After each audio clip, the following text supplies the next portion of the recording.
Fala pessoal, tudo bom? É... Não, eu só queria fazer esse vídeo para mostrar que chegou essa semana aí as keycaps da HyperX. Só que o que eu não. Eu comprei meio que sem saber, porque as que eu não sabia, não tinha certeza se era a versão em português. Tinha lá no site da Kabum, mas eu ainda não tinha certeza. Eu vi que tinha o modelo com, com o código BR no final. Aí eu arrisquei, né? Fui lá, comprei, como eu tava procurando esse modelo. E aí, quando chegou, eu fiquei feliz porque era o modelo ABNT2, né?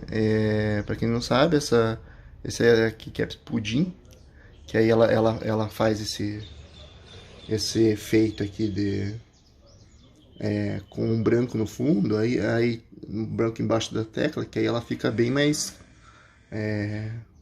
chamativo, assim, fica bem mais legal, assim. E aqui do lado já tá o teclado, né? Com, já com as teclas devidamente colocadas, tá?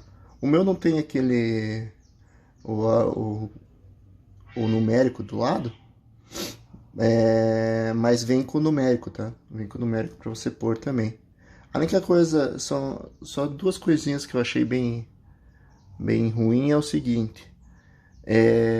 Primeiro é a questão do que ele é em cima, para quem não sabe, ali nas teclas de função ali e tal, tem o símbolo se você quer trocar a mídia, alguma coisa assim, ou aumentar o volume, alguma coisa assim. E quando você troca as keycaps, ele não vem com esse símbolo, então você acaba perdendo, você tem que meio que decorar.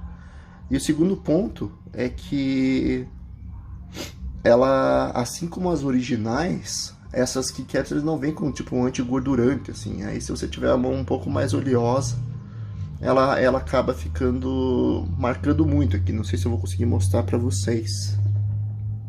Deixa eu ver aqui. Acho que aqui dá pra ver um pouquinho. É,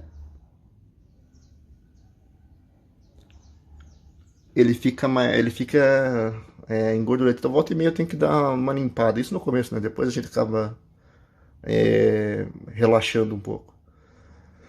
E é isso então. Tipo, eu só queria passar essa informação porque eu procurei em em toda a internet, até mandei mensagem pro pessoal da HyperX e eles não falavam que tinha esse modelo em português e tudo mais.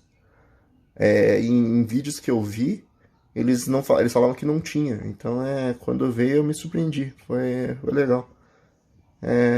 Mas isso aí. Valeu, pessoal.